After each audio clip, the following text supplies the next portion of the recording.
Hello and welcome to another Magic the Gathering video. So this is another follow-on video. The last video I did was for a time spiral, and that was a follow-on from the a number of set musings videos that I did for the Tempest Block.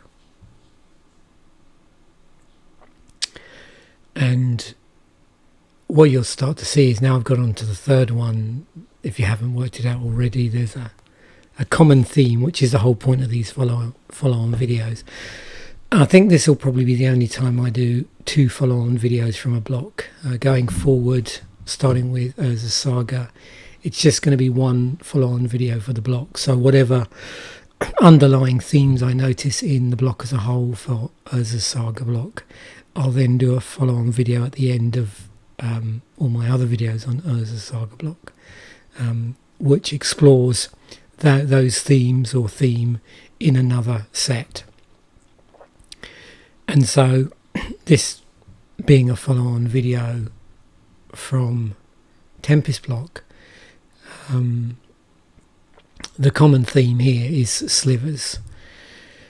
For the previous video I did, which was the time spiral set, obviously buyback was in there as well. As far as I'm aware, buyback isn't in 2014. We'll see in a moment, but certainly slivers are. And one of the reasons why I picked 2014, because it isn't the only set which has slivers in it, apart from the sets I've already done, is that there was a change made, and a pretty important change. Just very quickly as a review, if you're a big fan of slivers but haven't explored all the sets that they appear in, I'll give you a quick rundown. So some of these we've already looked at. So Tempest, they're in Tempest and Stronghold. A number were in Tempest, a number were in Stronghold. There are also a number of cycles in Legions, which is the second set of the Onslaught block. Scourge had Sliver Overlord in it.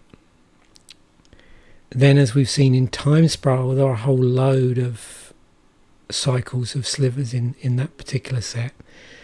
And slivers also appeared in other sets in that block. So in the Time Spiral block, there was also the Plane of Chaos set, where there were another 11 slivers added. And then Future Sights had a cycle, a legend, and two what I call support cards, which mention slivers or are supportive to slivers in them. The legendary sliver in Future Sight was Sliver Legion, and you'll notice that in a number of sets there were 5 colour legendary slivers as well. Now we're going to have a look at Magic 2014 today, so no surprise that there were slivers in there, and we'll talk a little bit about that. There were 14 in that set. Magic 2015 also had slivers in it. Not quite as many, and it also had a Sliver Hive Lord in it. I think there was basically a mythic rare sliver, which was Sliver Hive Lord, a cycle at uncommon, and then the card Sliver Hive, which spat out 1/1 colourless sliver creature tokens. Slivers were also a thing in Modern Horizons.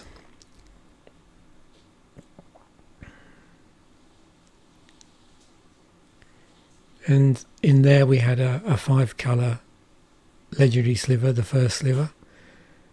Some red-white slivers, a red rare sliver, an uncommon cycle in all colours, and some red and white commons.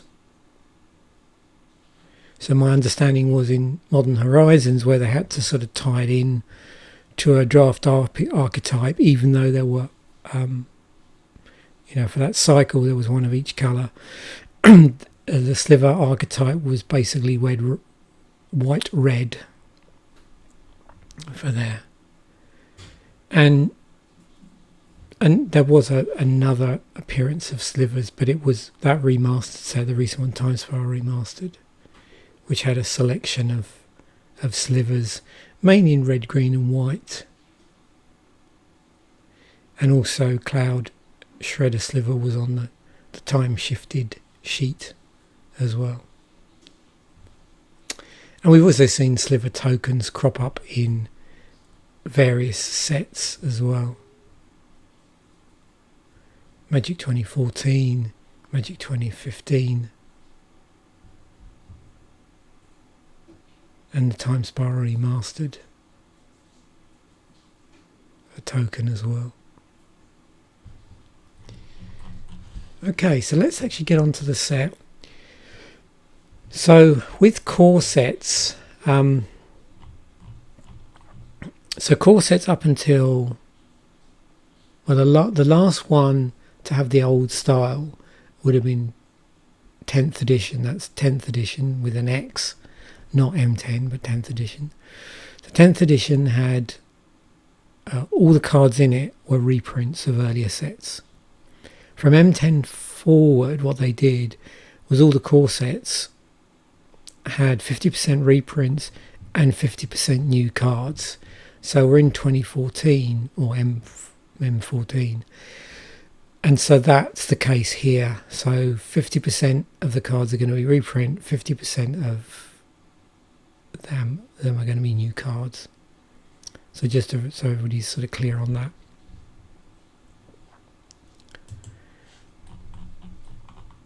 Now I suppose you could say to some degree, because of the reprints, although you're going to get returning mechanics, that sort of thing, thematically there may not be so many core themes introduced. The one standout one in this is Slivers. Now I do accept that because of the cards that they've either created or printed, there may be some other sub-themes in here, but the main theme certainly was Slivers.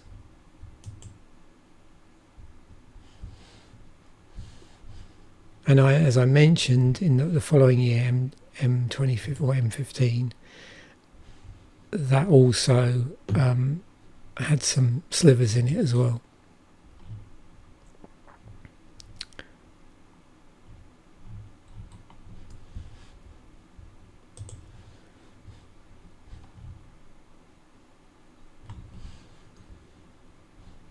So we'll come back to the individual cards in a moment. I'll do what I always do, is I'll go to the cycles first and the themes, which there's not quite as many as there were for the set we just looked at for Time Spiral. But yeah, that was funny. And then what I'm going to do, I think I'm going to change the view on this one when I come back to the individual cards, and I'll actually show it in scroll view, where they're sort of one above the other, because I think for a core set it's much more interesting to see the depth of the reprints, like how far down they go in terms of what they've reprinted from, and also what subsequently has been reprinted later. So that's how I'm going to do that when I get back to this view. Okay, so in most of the modern core sets, you'll find that there is often a cycle of planeswalkers, and 2014 is no exception. So we've got Ajani, Call of the Pride, Jace, Memory Adept, Liliana of the Dark Realms, Chandra Pyromancer.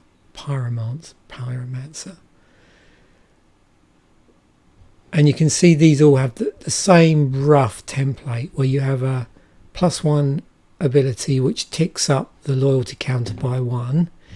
You have a second ability which either does nothing to the loyalty or ticks it down by an amount. You can see most of these are either, they're all, was it -3 or 0? And then the ultimate ability, which ticks down the loyalty by a considerable amount. And obviously for the ultimate, they have some major effect on the board state. So this one is generating cat creature tokens, quite a few, well, depending on your life total. This one is generating an eye-watering amount of what's that? Card draw for everybody. So this is what they call party Jace, I think.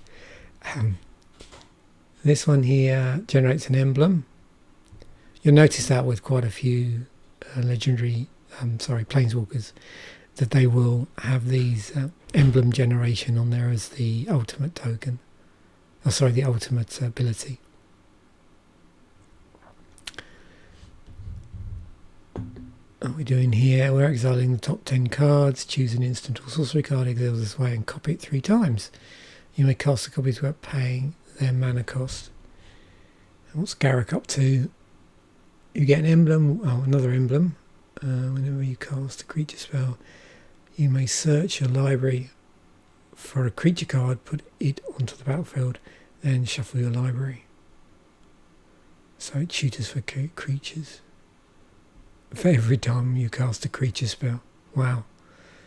Okay, so these do have a pretty dramatic effect on the board state. And obviously because these are tokens, you can do some shenanigans with these with cards. We'll see if we notice any cards in the set which manipulate tokens in some way. There was a cycle of staves or staffses, whatever term you want to use.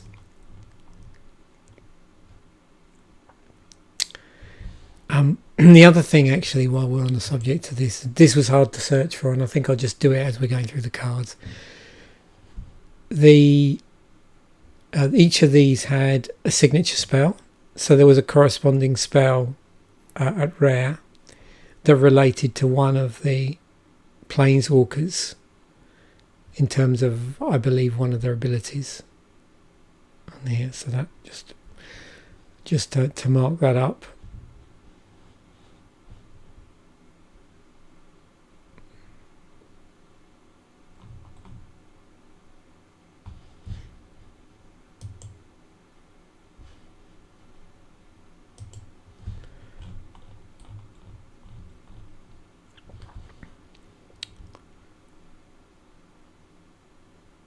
Actually, sorry that I'm getting confused a little bit. Sorry about that. So yeah, planeswalker creatures. My mistake. I was thinking of another core set. I was thinking of a later one. That was 2019. I think they did that. Yeah. So for 2014, what they did was they had each planeswalker had a creature card named after them. Yeah. There's a clarification there. So for Ajani, there was Ajani's Chosen. For Jace, there was Jace Mindseeker. Liliana's Reaver was the Liliana one, Chandra's Phoenix, and Garrick's Horde, and so on. So yeah, they were all creatures. Signature spells were in another core set.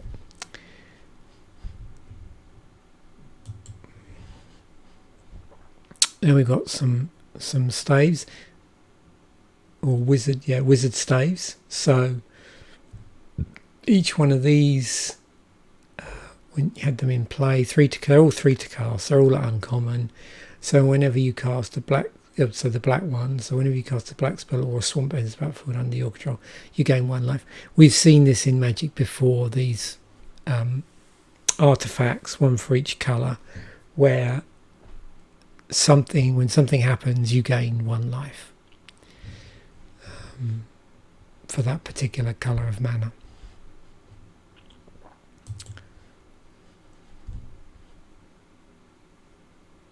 A cycle of, I think, so-called iconic mythics. So Archangel of Thune, Wind Reader, Sphinx, Shadowborn Demon, Scourge of Valkallus, and Colonian Hydra. So the Archangel has flying, lifelink. Whenever you gain life, put a 1/1 counter on each creature you control. The Sphinx, flying whenever a creature, you can see they've all got this static ability as well. 4 of them have flying, 1 of them has trample. So the blue one, yeah, whenever a creature with flying attacks, you may draw a card. Shadowborn Demon has flying on it. When Shadowborn Demon enters the battlefield, destroy target non-demon creature. At the beginning of upkeep, if there were fewer than 6 creature cards in your graveyard, sack a creature. Scourge of Volculus, also flying on it.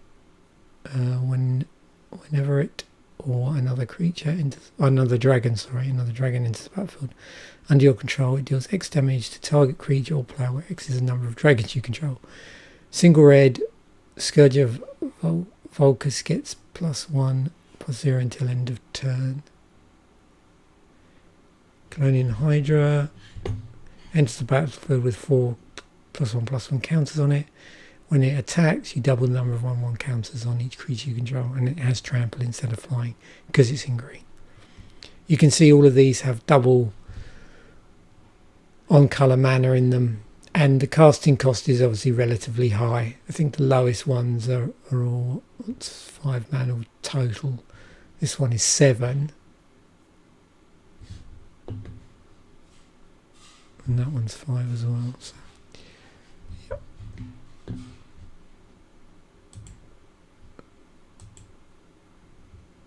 Did I accidentally put that up twice? I did.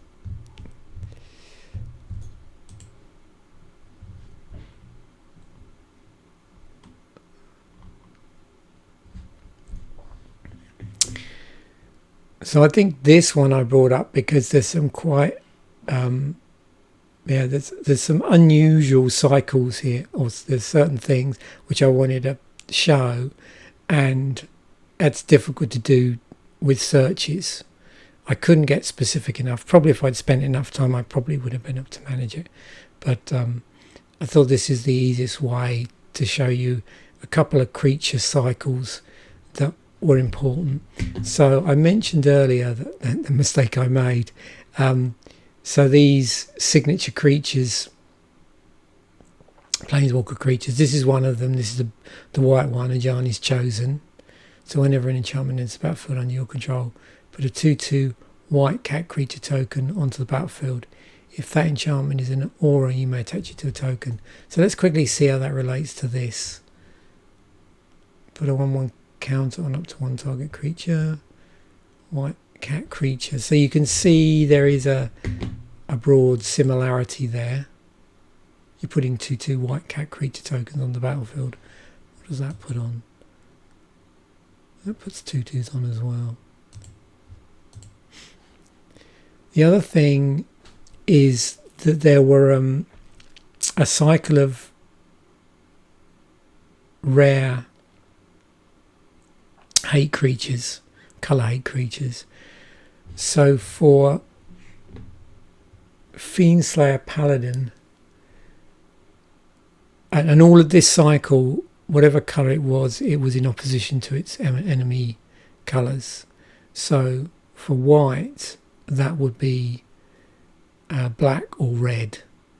So the white one, Fiendslayer Paladin, also had First Strike and lifelink on it. Let's go through. You can see here's the blue creature that ties back to the Planeswalker. When Jace's Mindseeker enters the battlefield, target opponent puts the top 5 cards of his or her library into his or her graveyard.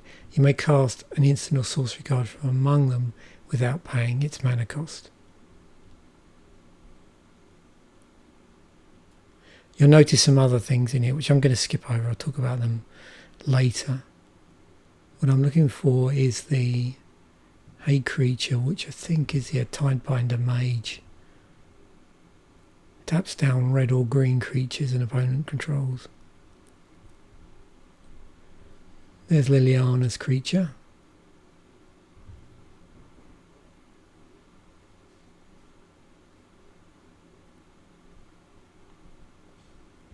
And also the hate creature is, where's it gone?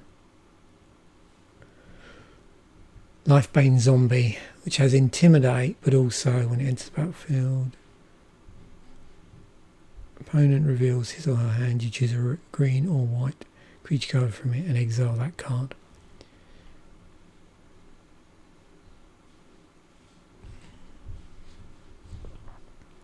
Something else I've noticed here as well, which I'll go back through.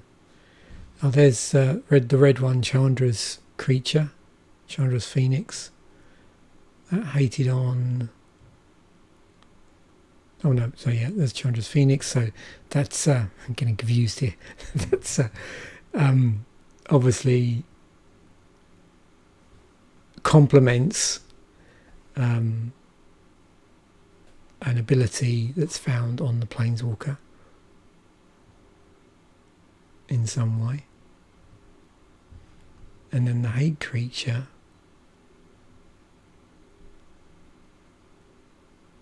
which is Mind Sparker. Hates on white or blue. Has first strike as well on that.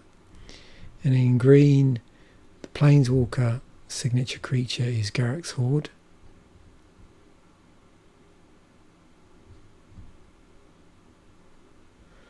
And you get to cast the top card of your library if it's a creature card. You play with the top card of your library revealed. So it's a variant on the on that sort of creature tutoring that we saw on the Planeswalker. Oh, there's Witchstalker. So it's an interesting creature. So it's a 3/3 for 1 and 2 green. Has hexproof on it and hates on blue or black spells. Well, I say hates on it. Basically, if your opponent casts them, you get to put +1/+1 counters on this. Now, something else that I noticed I'm coming down, I'm going to just see if... I'm pretty sure they're reprints. So... And we'll probably see this better when we go through the set as a whole. Now, maybe not as much as I thought. It's just what jumped out at me is Nightmare and Shivan Dragon. What they did sometimes in core sets, and you particularly saw this in, I think, some of the stuff they gave away, is they would have like a signature creature in each of the colours. And I don't know if they were doing this in this particular core set, but I have seen that in other core sets. They would often also turn up in the toolkits, if you remember. You'd suddenly, once they started introducing rare creatures into the non-variable component of the toolkit, of the deck builder's toolkit, you'd find one of those rare creatures in each of the colours. And I'm not sure here if that's the case. I can certainly see two that jump out at me, as I've said, which is Nightmare and Shivan Dragon. But we'll see what else there is when we go through the cards individually. So, moving on to the reason why we're here, basically. 14 Sliver cards. So, I've just put these on the screen as a whole. In terms of cycles of slivers in here, I mean, certainly you'll notice that what they seem to have done is, just scrolling through here, do we have at least one in each of... No, we don't actually. So yeah, you can see why.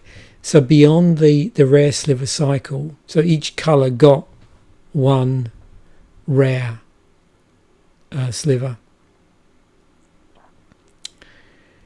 But in the other colours, slivers are pretty sort of asymmetric. You can see that there's a common and uncommon sliver in white.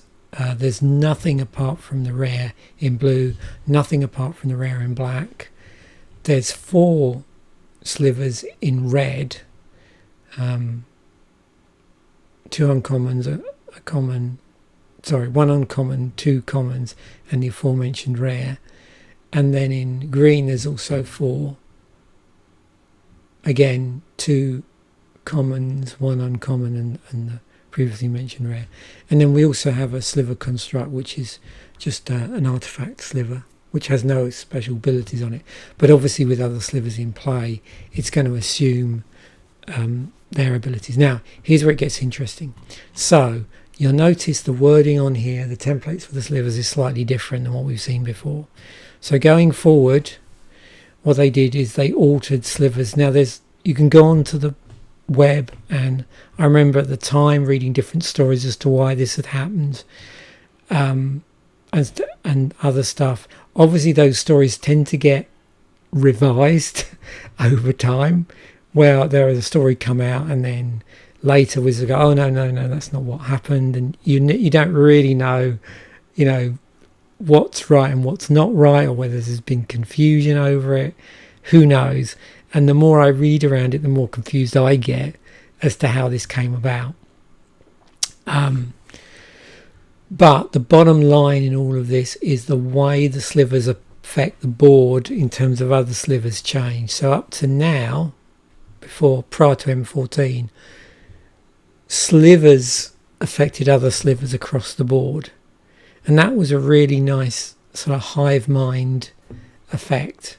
So what you're saying is the fact there is a sliver in play, and that slivers are actually a hive mind, they're going to affect any other sliver, even slivers that aren't yours, which I thought was pretty cool, because you really had to think about how to play slivers, and how you play the cards. And that's not unusual. There are other cards in Magic that do stuff across the board. We saw like Coat of Arms, which is a really cool and popular tribal card, but when you play, you have to be quite mindful of the fact that if your opponent's playing commonality at a tribal level, then it's going to be an advantage to them as well. So this was true of slivers. Now in this set, what they did is they changed the template so that sliver creatures, it would affect only slivers creatures you control. They didn't retrospectively change it. It wasn't errated for earlier ones. It was only these ones. So obviously when you're playing slivers, you have to be really careful that you read the rules text for the particular sliver, because modern slivers modern, it's probably a misuse of the word modern in Magic, but any sliver M14 forward that isn't a reprint of a sliver prior to that, if that's even a thing, is going to have this new style on it. And like I said, there's lots of reasons why that. At the time I heard stories that what had happened was these were originally designed to be something like allies, and then for some reason it got changed at the last minute. Another story is that they wanted to change it anyway. They were intending on putting slivers in the set, so it just got changed. So who knows?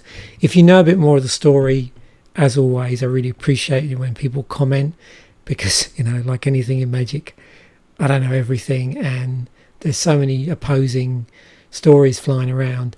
It's really good if you do that, and if you can include a link, that's even better, because that helps everybody else. And then I can do a bit of research and include additional links in the description.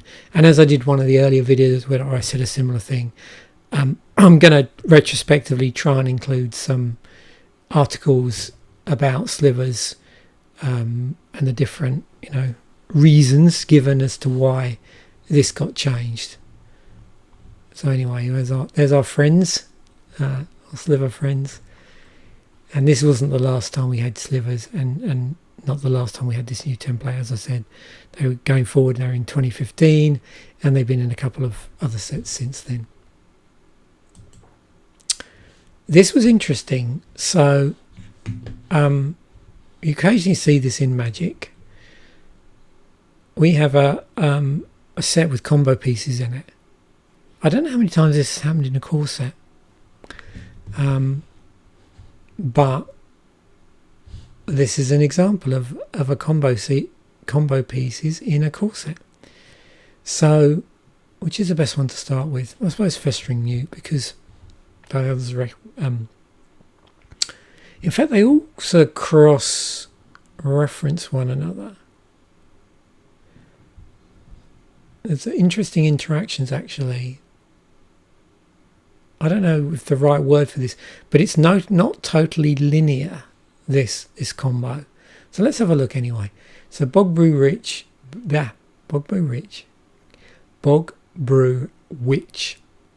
3 and a black. It's at rare. You notice one at rare, one at common, one uncommon. So for Bog Brew Witch, 3 in a black, 1/3, creature human wizard, 2 tap, sacrifice, search your library for a card named Festering Newt or Bubbling Cauldron. So it tutors for those. Put it onto your battlefield tapped, then shuffle your library. So on first pass, if you saw this, you thought, oh great, it's a tutor for the other components, and it's a very flavourful tutor. You know, you have a witch tutoring for newts, tutoring for newt, tutoring for a cauldron. What's interesting is with the newt, which is a single black to cast and a 1/1. Oh, and notice that this puts it onto the battlefield tapped. It doesn't put it into your hand, which is really cool. So when Festering Newt dies, target creature and opponent controls get -1/-1 until turn. That creature gets -4/-4 instead if you control a creature named Bog Brew Witch. So if this is in play, which it would be if you tutored this, it amplifies the effects. So this is tutoring for this, but this gets, the effect gets improved by this being present as well. Then we have Bubbling Cauldron. So with this, 2 to cast, it's artifact, 1 tap, sacrifice a creature, you gain 4 life. Okay, call in a sack deck. Then this other ability, 1 tap, sacrifice a creature named Festering Newt. Each opponent loses 4 life. You gain life equal to the life lost this way. So that's our combo pieces. Something else that was in here, and you know, core sets generally, you don't get a ton of cycles normally, not compared to some other sets, but it is variable with core sets. It's particularly since I've been doing reprints in core sets since, you know, M10 onwards, where 50% were new cards, particularly when they've been doing new cards, where 50% of the core set was new cards.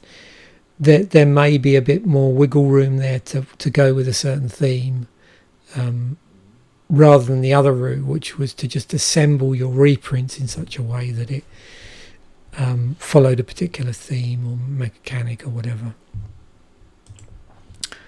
Okay, so let's go back to here. I think I've already set this up.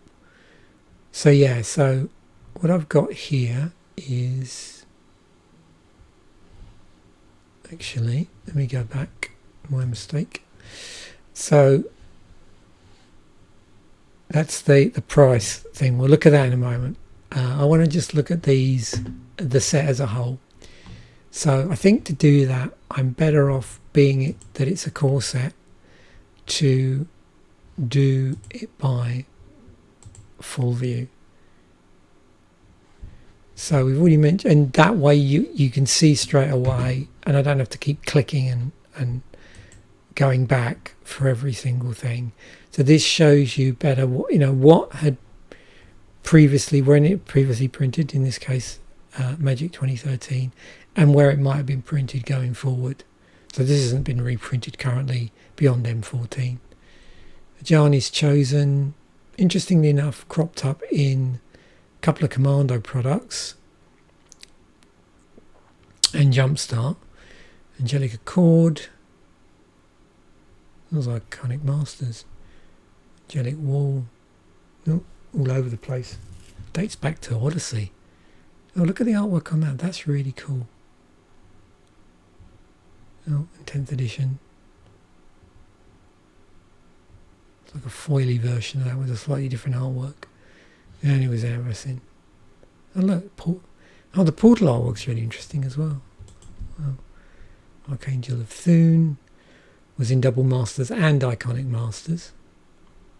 Auramancer.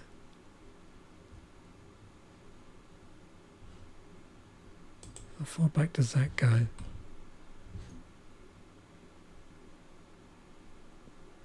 Odyssey, wow.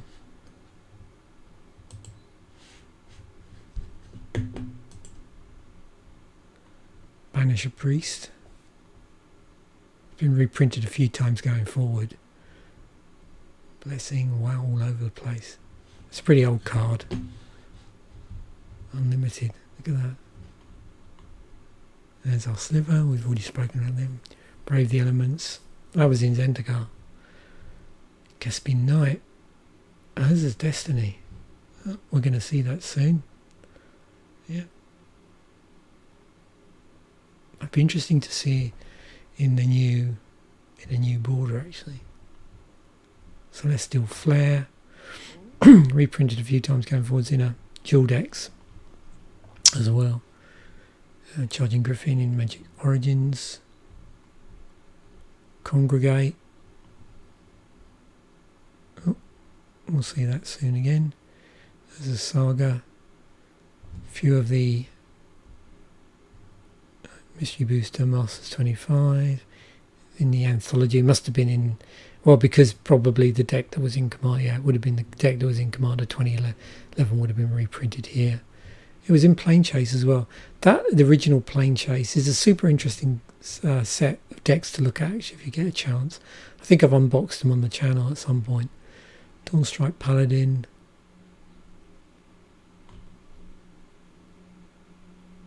Devote Invocation, wow.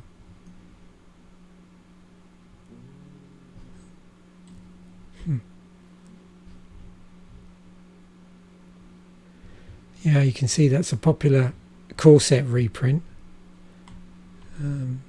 Divine Favour. There's Fiendslayer Paladin. Ended up in the Arch Enemy set as well, the decks. Fortify. It's funny, it's one of those cards where I look at some of these and think they're a lot older than they are.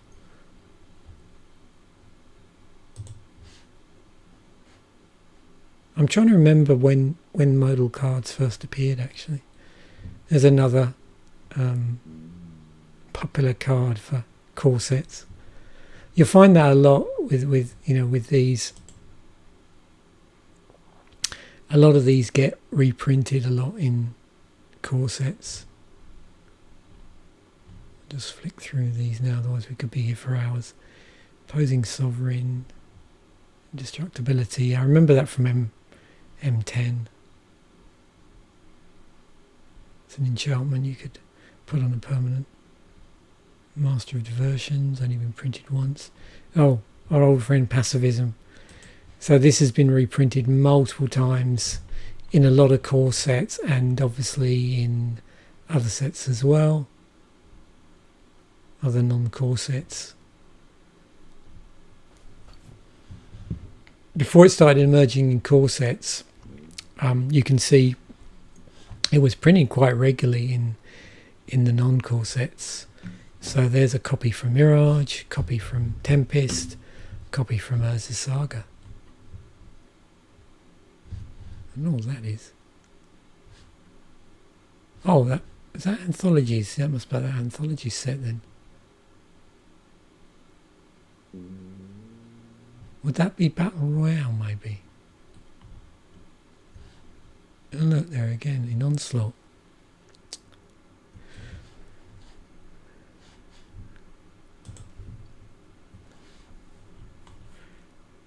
Path of Bravery. Pay No Heed. Battlefield Ox. Planar Cleansing. Destroys all non-known permanents. Obviously a core set popular. It's our Sliver. Seraph of the Sword. So, and the good thing here is it's really easy to see those cards which, were printed first in Magic 2014, but also cards which were never printed again. So Sierra Angel, it's been in, I wouldn't say every set, but it's been in a lot of sets. Even the Commander product.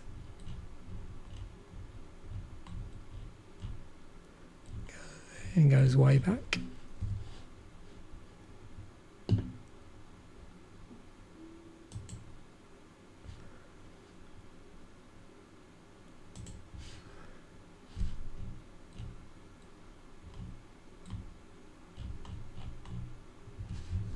Oops.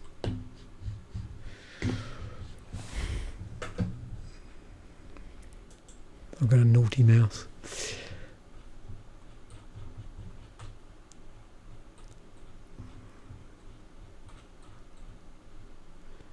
Sharavella, Siege Mastodon, Silence, that's cropped up in a few sets.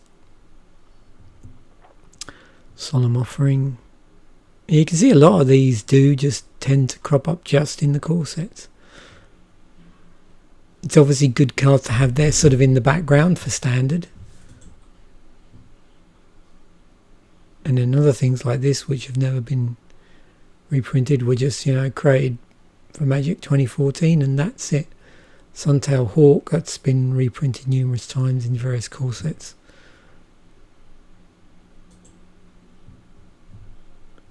Oh yeah, Wall of Swords, another one. You can see very popular in earlier sets, but past Magic 2014 not reprinted. Servants are moving on to blue now. Aeromancer, Cantrix, that was a reprint from an earlier core set. Cancel, yeah, printed all over the place. Claustrophobia, it's cropped up in lots of sets.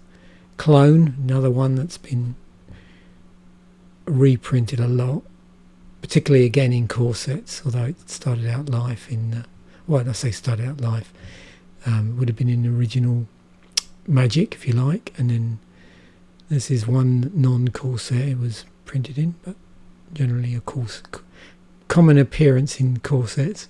Colossal Whale. Oh, Coral Merfolk. It's a saga and a number of core sets. Dismiss into Dream, another one that's only ever appeared in Magic 2014. Disperse. That was in Scars. And Morningtide. Divination. Quite a lot of reprints there. Domestication, I remember it from Rise of Eldrazi, and it was reprinted once in 2014. Elite Arcanist. Essence Scatter. It's cropped up in a lot of special products and core sets. Frost Breath.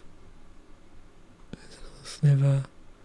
Glimpse of Future. So we've got quite a few cards here now in blue which have only ever been printed in that one set. Magic 2014. Jace Memory Adept. It's obviously a popular one for core sets. What was it? 3 in a row there. 12, 13 and 14. And it was a special card for the Comic Con in 2013 at San Diego. Yep, that's Jace's Mind Seeker, Merfolk Spy. Printed a couple of times. Messenger Drake just once. Oh, there's Negate. So that's been, you can see, printed in a lot of core sets. Folius Seekai, I remember that from Dark Ascension. Opportunity. So that's been printed a few times in Commander and multiplayer sets as well. See Battle Bond here. Oh, Phantom Warrior, yep. That popular in a core set. Quicken. Oh, it was from Guild Pact. Okay. And Scroll Thief. Sea Coast Drake. Sentry Deactivation. I didn't know that came from Innistrad. Spell Blast. Wow. So what was the original? Oh, there we go. It's always interesting here because this is quite involved. Well, because it's a core set.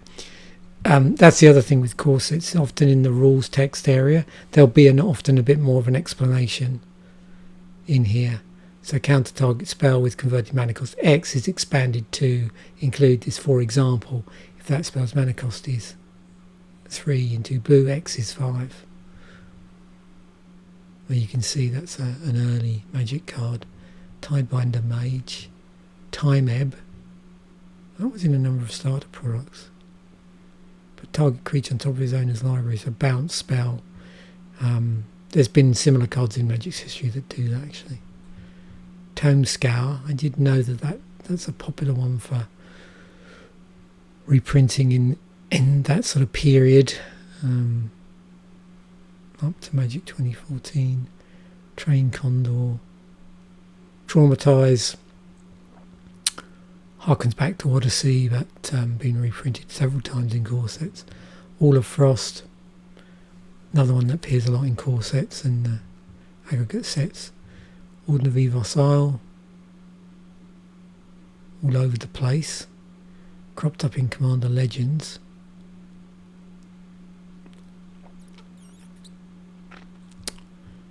Water Servant. You have Sphinx. Zephyr Charge. Echo Spirit. Waters Reap. Yeah. Oops. Artifice Hex. Cast Bloodbairn.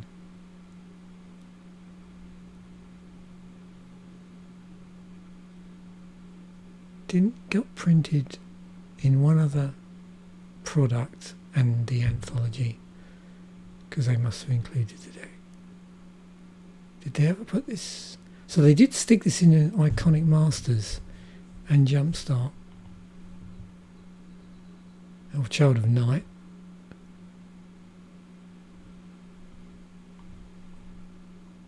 Corrupt. We're just focusing on a lot of the ones that got reprinted. Dark Favour, Dark Prophecy. In this case, Cockatry. So again, we're on to a number of cards that only ever appeared in Magic 2014. Oh, Diabolic Tutor. I know that's been reprinted a number of times. I don't know what this Hatchet UK thing is. Interesting. Must have been a special print for something. Oh look, there's good old Doomblade. I think, well, didn't that first appear in Magic 2011 or was it in 2010? Yeah, it was in M10.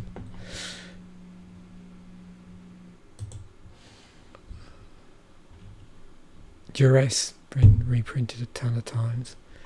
There's Festering New again. No surprise it's going to be reprinted in the same sets that Bog Brew Witch was reprinted in. Gnawing Zombie. Grim Return.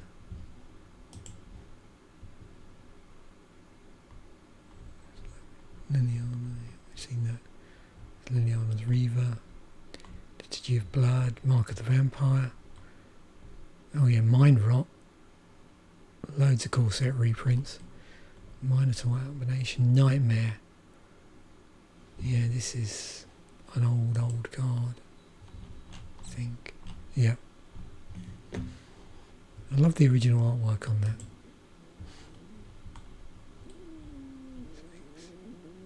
Oh, it's my tummy gurgling. Rise of the Dark Realms. Sanguine Bond. Oh, I'm trying to remember that combo. Was that blue-black combo?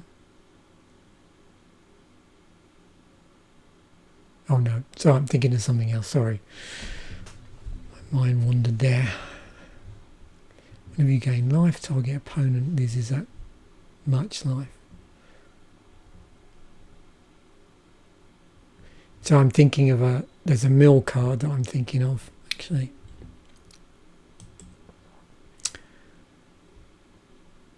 Singia Vampire, it's been reprinted numerous times, old card. Oh, this one, Shadowborn Apostle. I forgot about this. So deck can have any number of cards named Shadowborn Apostle. Sacrifice 6 creatures named Shadowborn Apostle.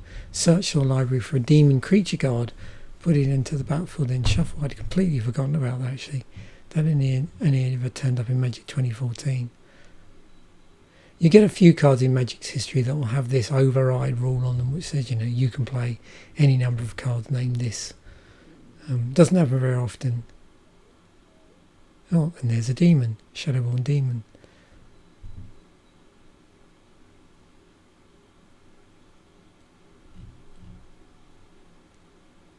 And of course, if you've sacked all of them, you would have 6 cards in your graveyard.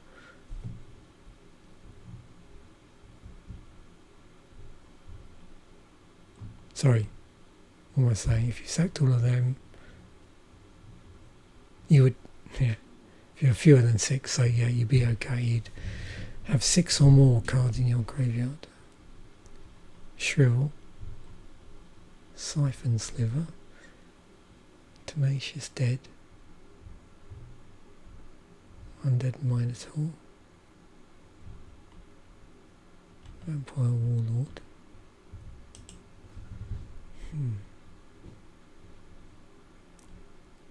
Vile Rebirth, it's only been printed a couple of times. Same with Ring Flesh. Zathrid Necromancer. It's interesting that came up in a recent Commander product. Academy Raiders. We're moving on to red now. Oh, Active Treason, numerous reprints. Making the Ancient, Origin of Expendables, Battle Sliver, Blur Sliver, Burning Earth. So a whole load here that I've only ever appeared ever once in a set. Elk Canyon Minotaur, it's been reprinted several times. Assuming it originally came from Conflux. Yep.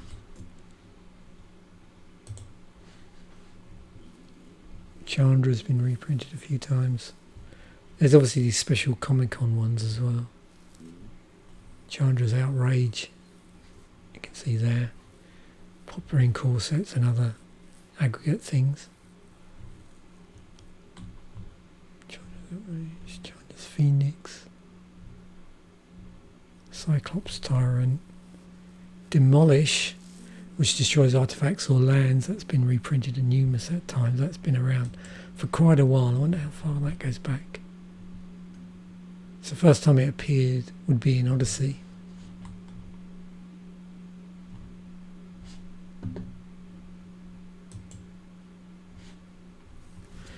Oh, Dragon Egg. A few reprints there. Dragon Hatchling.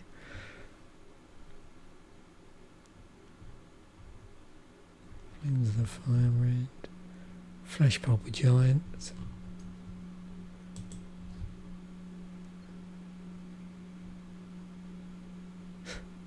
Goblin Diplomats. Shotgunner. Yeah, just so you know, going forward, it's unusual for me to do it this way. It's just because it was a core set. To me, the reprints become a bit more relevant, and it's a lot easier to do it like this. But it does mean it takes longer. But I think for this, it's worth it because it does give you a really good idea of where core sets are sort of positioned in terms of what cards get reprinted in that 50% reprint slot, and what cards, you know, as you've seen here, tend to appear just once. So the things like Lava Axe that's been reprinted numerous times, you know, Lightning Talons a few times. It's originally from Shards of Alara. I had a feeling, yeah, the artwork was different there. And then Marauding Mulhine, it's only ever appeared in the core set and never again. Same with Mindspark. Molten Birth was in Magic 2014 and then in Ultimate Masters. Ogre Battle Driver.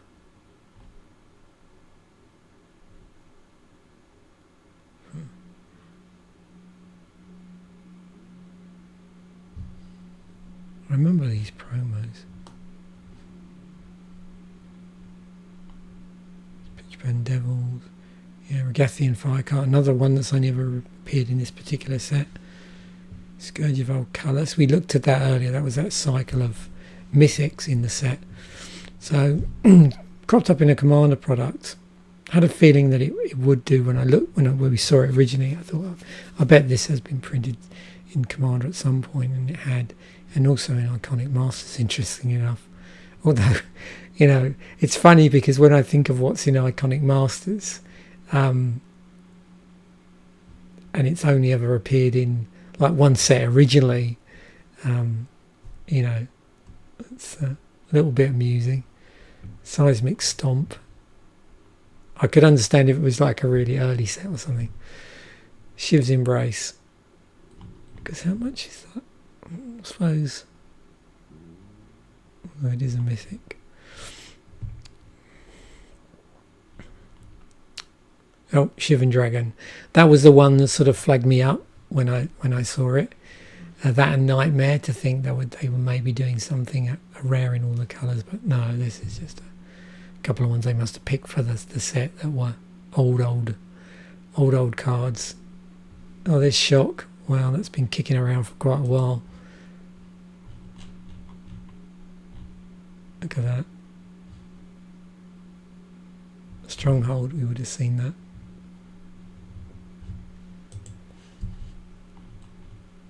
Smelt. Artifact Destruction, not too many reprints. Yeah, you can see also there's a few slivers here that were only ever printed in this set, and that's it. They've never been reprinted.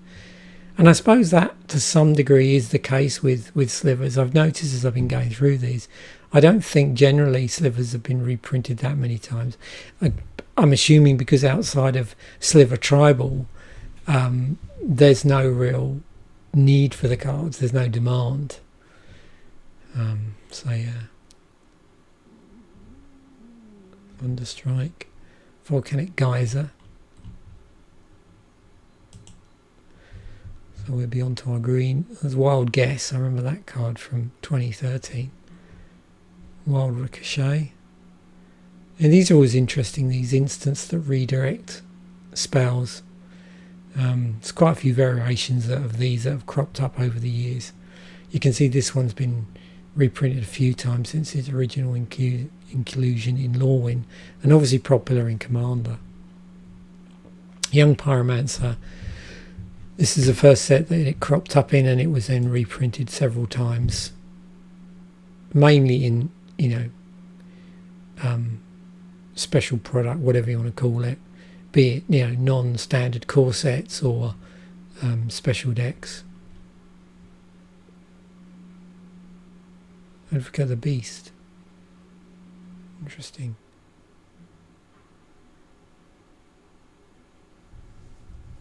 That'd be a cool one to have in my Beast Tribal EDH deck. There's probably better ones. Bramble Crush. Yeah, it's only been in Innistrad and Magic 2014. Destroy target non-creature permanent. That's cool. Brarpak Alpha. You have to remember that from Dark Ascension. Brindlebore. Few reprints in basically all core set reprints. Deadly Recruit. So I knew that had been reprinted a few times in core sets. Also cropped up in a Commander deck as well. I suppose a Death Touch and Reach, that it's got pretty good utility on it.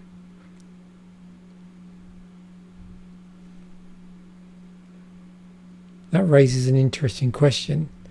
I wonder how many flying Death Touch creatures there are. Elvish Mystic. I wonder what that's similar to. Enlarge. +7/+7. Oh, good old Fog. So I really love the early artwork on this. Where's it gone? Let me try and get it. Okay, so this. Yeah, you remember this? Oh, and that actually might be even better. That's probably.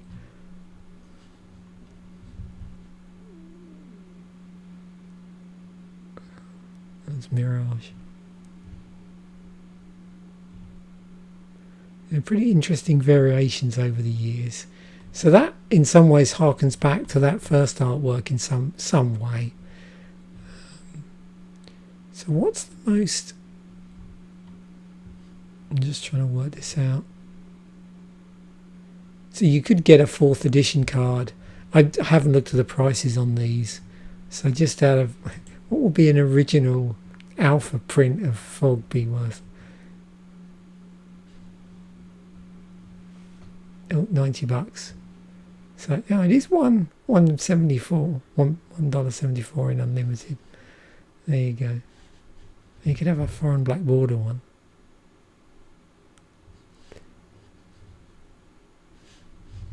That's a 4th edition for 4.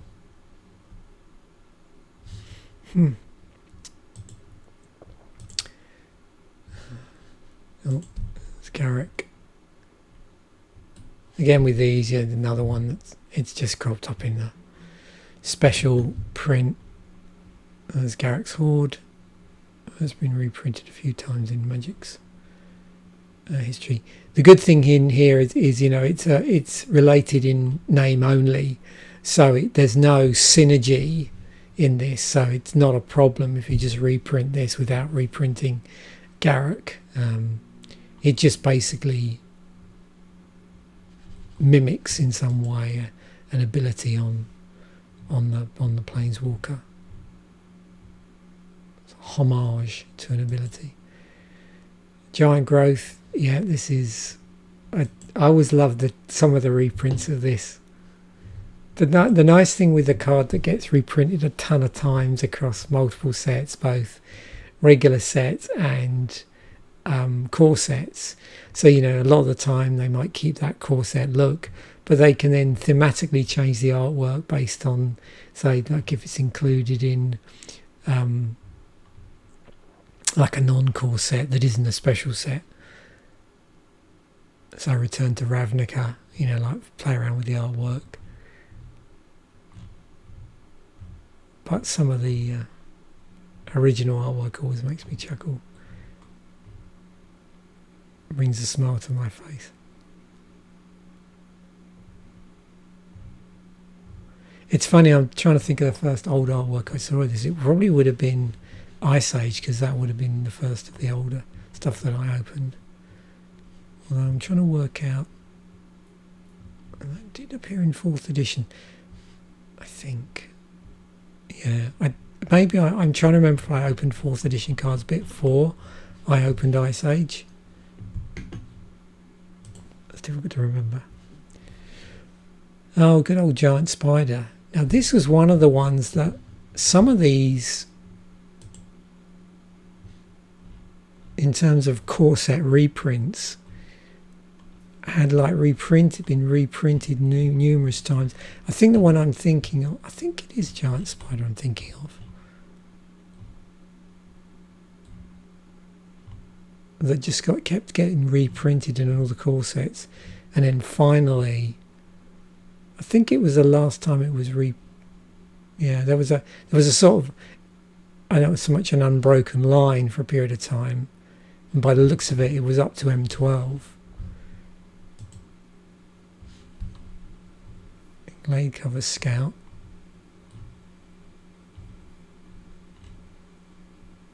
Oh yeah, Howl of the Night Pack. See, that comes from Shadowmoor originally. Hunt the Week. That's been reprinted a few times since this set. Into the Wilds, never been reprinted.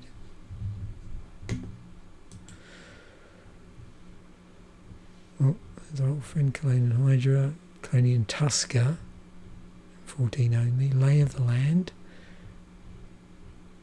Sliver, some more Slivers.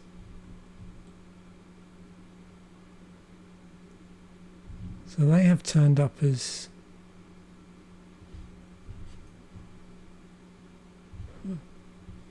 a promo. Was it Mystery Booster Retail Edition foils? Okay, it was a special version then. It was an online promo. Oh, Naturalize. So when did that first appear? Oh, it was. Wow. Onslaught. What do you know?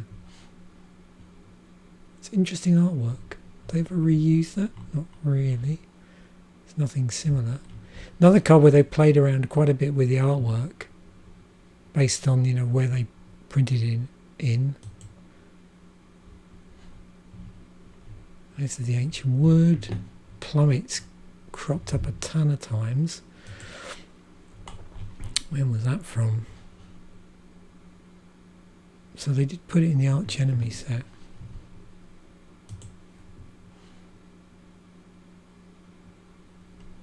Predatory Sliver, Primal Bounty, Ranger's Guile, Ropewaller.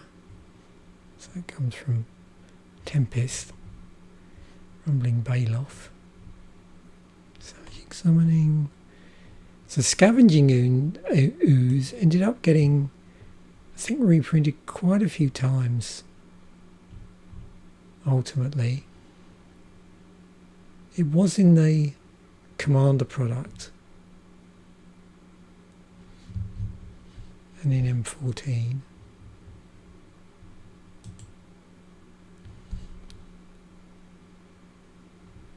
Commander 2011.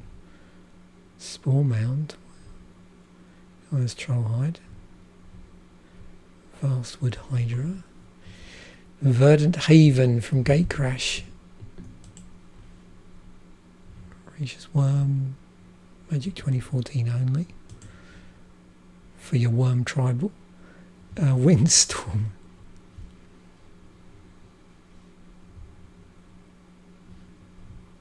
There's the Witch Stalker, we saw that earlier. Woodborn Behemoth. Wow. Accorder's Shield, that cropped up in Scars.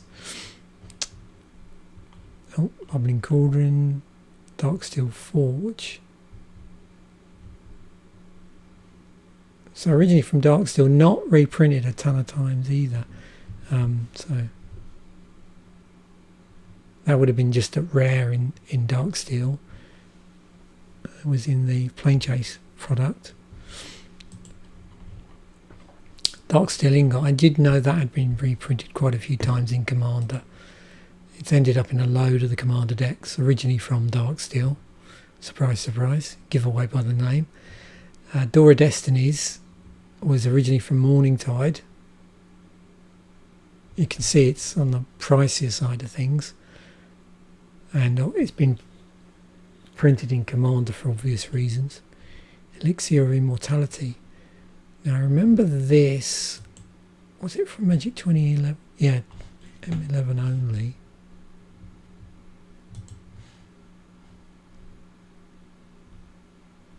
Oh, and Fire Shrieker from Mirrodin. It's interesting that was put into Commander Legends, but it hasn't been included in any other Commander decks. Although it was in Conspiracy, which is like a multiplayer for, well, I don't know how you quite describe Conspiracy actually. Guardian of the Ages, Haunted Plainmail. I thought this was cool.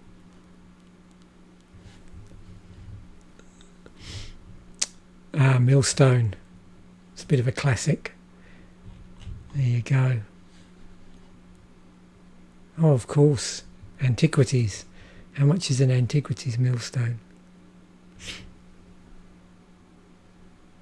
$15.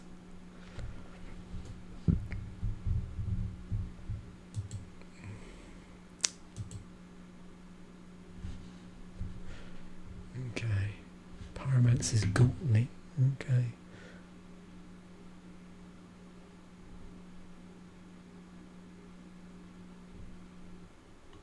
A Ratchet Bomb from Scars. Printed a few, well, actually only physically in Double Masters beyond M14. Ring of Three Wishes. Oh, Rod of Ruin. Wow.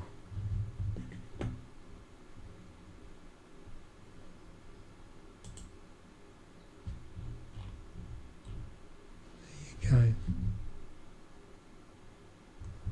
Look at that.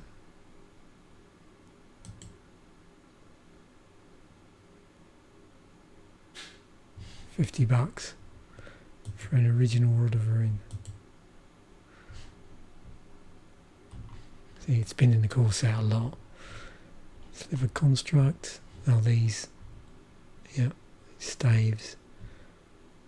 So that they were reprinted the following year in the next core set.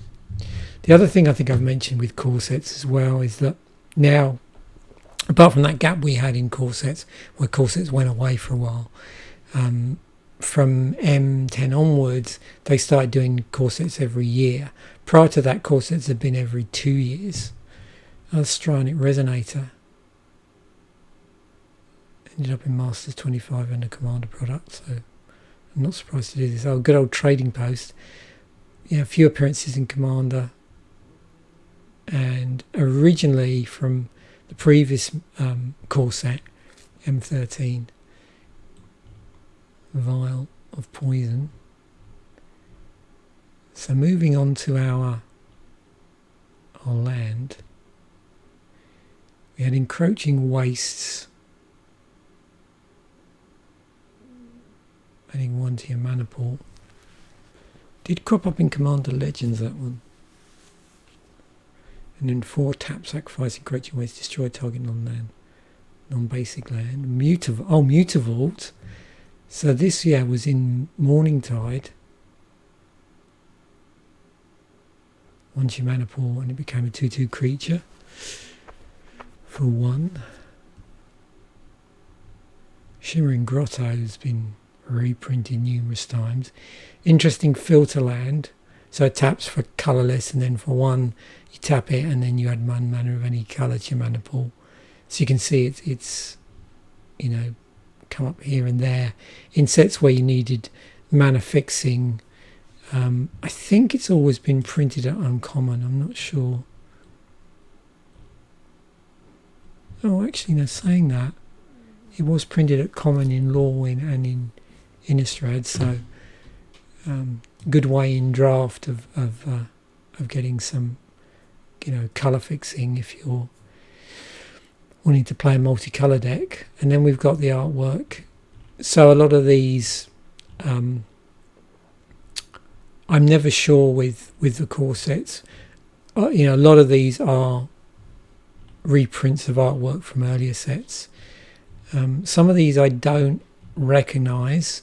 That doesn't necessarily mean it's a completely newly commissioned artwork, but it could be.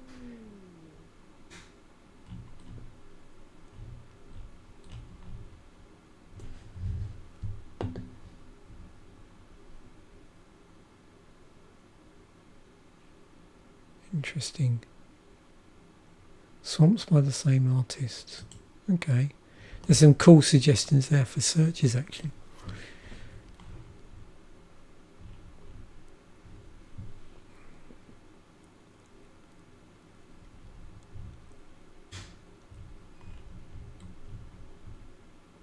There's some pretty nice land artwork in here. And there we have that. So, a couple more things to cover and then we'll wrap it up. Most expensive cards in the set. So, with this core set, nothing above, $21. So, Archangel of Thune, most expensive card, then followed closely by Liliana of the Dark Realms. Obviously ignoring the price of the Comic-Con one. Darksteel Forge, $16. Cologne and Hydra, $16.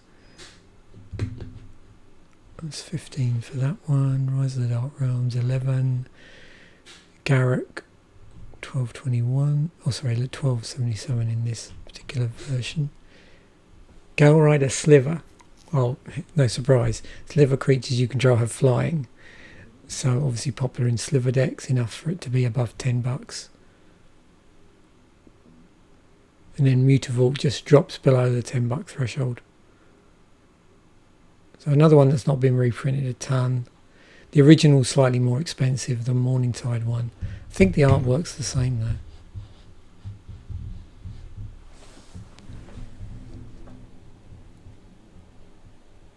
That's nice full art.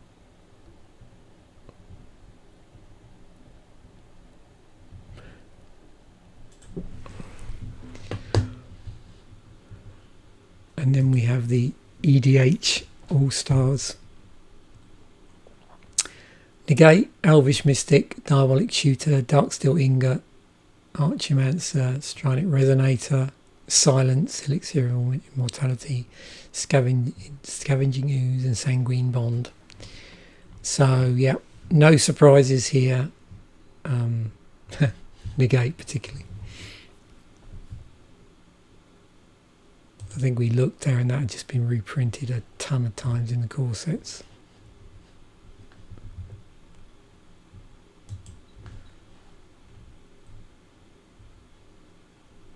Oh, and then yeah, some popular artifacts there, and Doomblade, things like Naturalize as well. So yeah, not really surprised by what has turned up as being highly ranked on EDH Rec. Anyway, there we have it. I wasn't expecting it to take quite that long. Like I said, going forward, that view I used and scrolling through this, it's probably not something I'm going to do again. It was just because in the core set I wanted to just discuss and get an idea of just how some of the cards, like how many times they reprinted and what sort of variability of reprints you might see in a core set generally. So hopefully that was helpful in terms of just going beyond just the fact we were going through this for Slivers, and just looking at this as its own particular phenomenon, because I know core sets are quite different than a usual set for lots of different reasons. Anyway, thanks for watching, and bye for now.